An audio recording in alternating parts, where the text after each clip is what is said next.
प्रधानमंत्री ने voice of global south summit के उद्घाटन सत्र को किया संबोधित।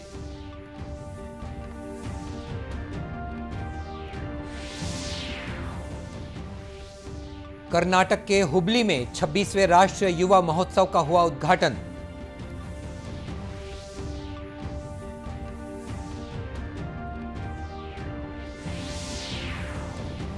मुख्यमंत्री ने सिहावा में 72 करोड़ रुपए से अधिक के विकास कार्यों का किया लोकार्पण और शिलान्यास।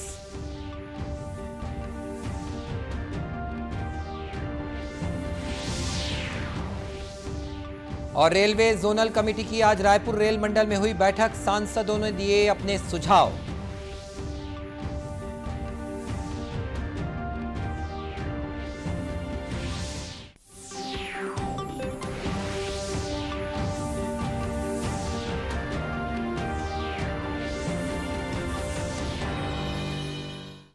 नमस्कार, आप देख रहे हैं दूरदर्शन समाचार। मैं हूं मनीष अहलुवालिया और अब समाचार विस्तार से। प्रधानमंत्री नरेंद्र मोदी ने कहा है कि ग्लोबल साउथ को विकास की धारा से अलग नहीं रखा जा सकता। आज वर्चुअल माध्यम से आयोजित voice of global south summit के उद्घाटन सत्र में श्री मोदी ने कहा कि ग्लोबल साउथ यानी विश्व के कम विकसित और विकासशील देशों के भविष्य में सबसे बड़ी भागीदारी होगी। उन्होंने कहा कि दुनिया की 3/4 जनसंख्या इन्हीं देशों में रहती है और उनकी आवाज को भी समान महत्व दिया जाना चाहिए।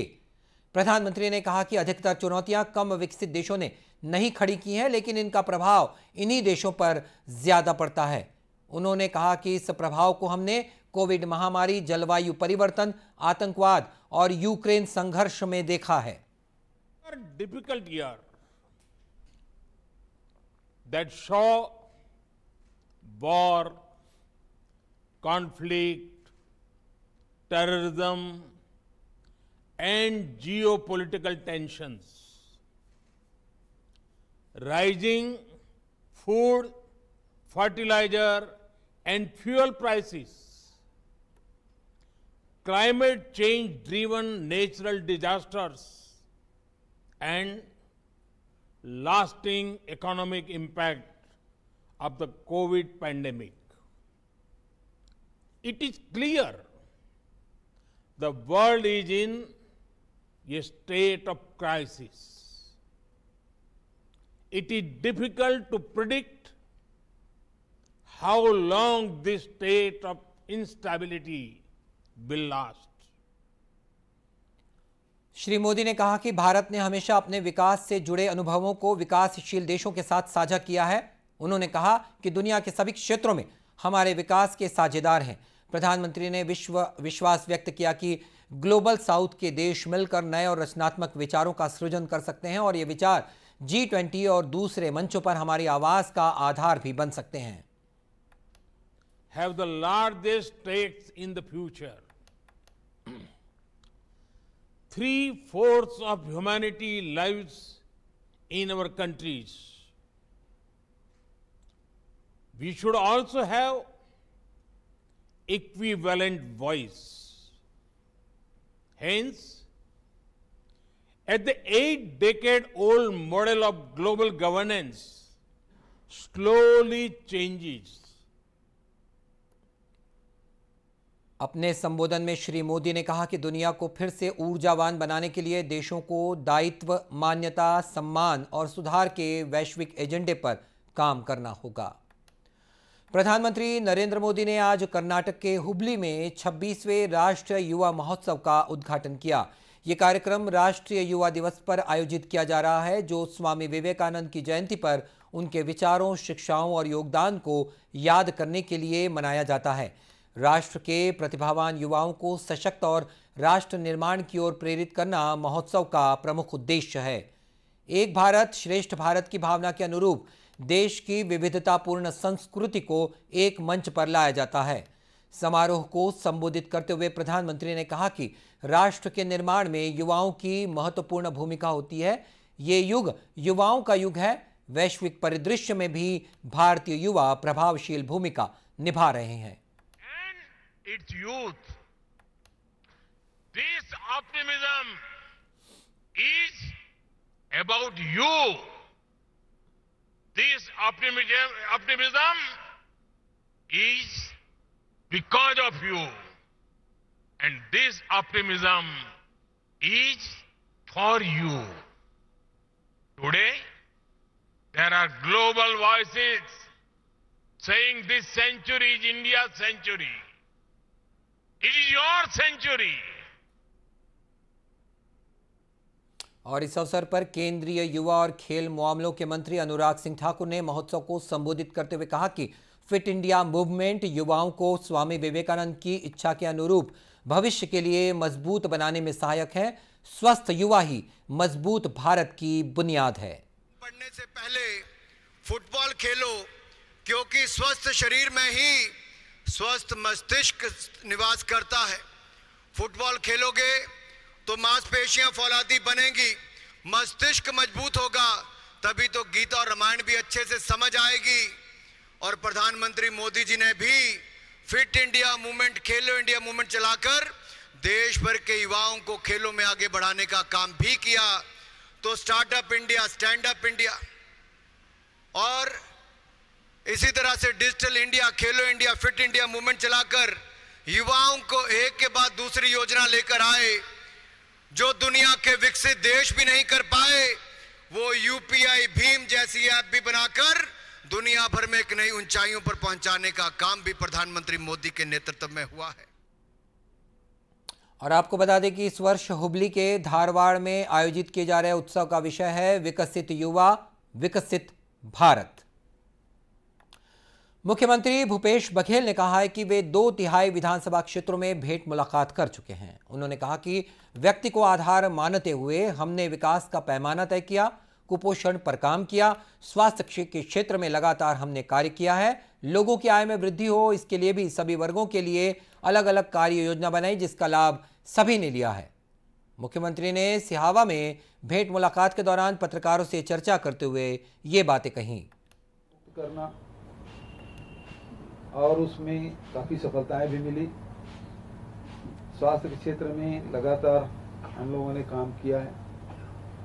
दूसरा जो है उन लोगों के आय में वृद्धि हो, चाहे वो मजदूर हो, किसान हो, चाहे लघु वनोपज के संग्राहक हो, चाहे वो व्यापारी हो, चाहे उद्योगपति हो, सबके आय में वृद्धि होनी चाहिए। और इसके लिए हम लोगों ने अलग अलग कार्य योजनाएं बनाई जिसका लाभ सब लोगों ने लिया है। इस साल अभी तक के 91 लाख मीट्रिक टन धान की खरीदी हो चुकी है। हमारी सरकार बनने से पहले 15 लाख किसान धान बेचते थे और 50-60 लाख मीट्रिक टन धान के विक्रय किसान करते थे। अब किसानों की संख्या में वृद्धि हुई, 24 लाख 25 लाख के आसपास किसान हैं और रकबा भी पहले 22 लाख से बढ़कर अभी 31 लाख हेक्टेयर हो गया। सिहावा में आयोजित इस भेंट मुलाकात कार्यक्रम में मुख्यमंत्री ने 72 करोड़ 56 लाख 20 हजार रुपए के 106 विकास कार्यों का लोकार्पण और शिलान्यास किया। उन्होंने सिहावा में विभिन्न विभागों के अधिकारियों की एक समीक्षा बैठक भी ली। साथ ही इस मौके पर श्री बघेल ने गोधन न्याय योजना पर केंद्रित जिला पत्रिका का विमोचन भी किया। रेलवे जोनल कमेटी की बैठक आज रायपुर रेल मंडल में आयोजित की गई, जिसमें सांसदों ने अपने सुझाव दिए। बैठक में सांसद विजय बघेल, मोहन मंडावी और फूलो देवी नेताम मौजूद थे। इनके अलावा सांसद प्रतिनिधि भी आए हुए थे। बैठक में एक्सप्रेस ट्रेनों के ठहराव, नई ट्रेनों का परिचालन, जगदलपुर रावघाट रेल लाइन में देरी और यात्री सुविधाओं जैसे मुद्दों पर चर्चा हुई। सांसद विजय बघेल ने बैठक में हुई चर्चा की जानकारी मीडिया को दी। उन्होंने बताया कि बस्तर में रेल सुविधाओं का मुद्दा प्रमुखता से उठाया गया, साथ ही अंडरब्रिज निर्माण पर भी चर्चा की गई। पहले स्टेशनों में रुकती थी वो बंद है। साथ ही साथ आवागमन की सुविधा के लिए जो रेल पटरियां जहां से पार होने की है, आरओबी भी बने और अंडरब्रिज का भी निर्माण पूरा हो। ये तो प्रधानमंत्री जी ने निर्णय लिया है कि 2024 तक एक भी ऐसा फाटक नहीं रहे जहाँ पे अंडरब्रिज और आरओबी ना बने। जहाँ जैसी आवश्यकता है वहाँ पे बनाई जाए और उस तेज़ी से उसका काम चल रहा है। बस्तर को हमने महत्वपूर्ण ढंग से लिया है, चूँकि वो पर्यटक स्थल है और छत्तीसगढ़ बस्तर के बिना अधूरा है। और इस बैठक में रेलवे के उच्च अधिकारी भी मौजूद थे। और अब लेते हैं एक छोटा सा विराम।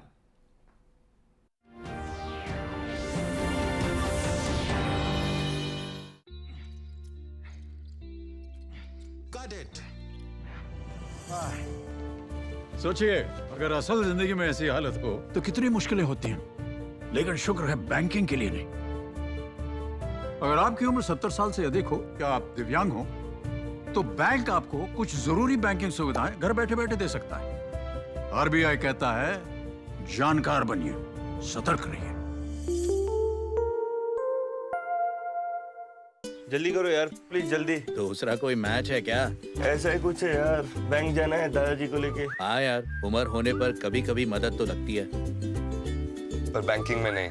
वैसे भी आरबीआई कहता है सीनियर सिटीजन सबसे पहले। अगर आप 70 साल से ऊपर हैं और आप बैंक नहीं जा सकते तो बैंक आएगा आपके पास जरूरी सेवाएं लेकर, वो भी वाजिब दरों पर। सीनियर सबसे पहले। आरबीआई कहता है, जानकार बनिए, सतर्क रहिए।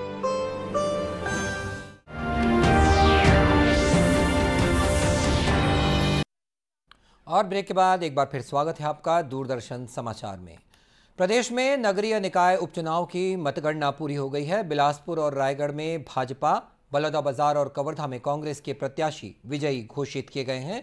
कवर्धा नगर पालिका पार्षद उपचुनाव में कांग्रेस विजयी रही। कांग्रेस प्रत्याशी श्रद्धा नामदेव को 649 वोट मिले, तो वहीं भाजपा की शैला ठाकुर को 369 मत मिले हैं। इस तरह कांग्रेस की उम्मीदवार 280 मतों से विजयी रही।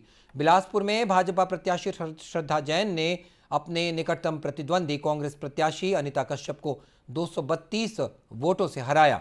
सक्ती और चिरमिरी में भी कांग्रेस प्रत्याशी विजयी रहे हैं। इसी तरह रायगढ़ में भाजपा की सरिता राजेंद्र ठाकुर विजयी घोषित की गई।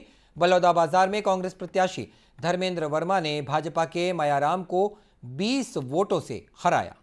गौरतलब है कि प्रदेश के 14 नगरीय निकायों में पार्षद के लिए 15 सीटों और पंचायतों में 696 पदों के लिए प्रतिनिधि चुने गए हैं। राज्य निर्वाचन आयोग के मुताबिक जशपुर जिले में जनपद पंचायत सदस्य का निर्विरोध निर्वाचन हुआ है, तो वहीं गौरेला, पिंडरा, मरवाही और सुकमा जिले में पंच और सरपंच के सभी पदों पर निर्विरोध निर्वाचन हुआ है।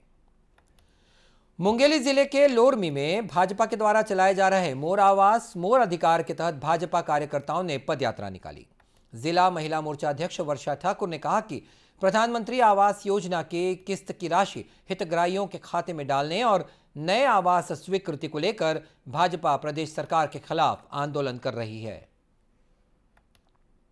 मोर आवास मोर अधिकार, ये पूरे छत्तीसगढ़ में लहर चली है कि भाई आवास जब मेरा है, हितग्राही का है, तो वो आवास बनना जरूरी है। ये जब से कांग्रेस की सरकार आई है तब से लेकर आज तक एक भी आवास किसी भी हितग्राही का नहीं बना है, न ही किस्त जारियां हुई हैं। इसलिए पूरे भारतीय जनता पार्टी के समस्त कार्यकर्तागण अब मैदान में आ चुके हैं।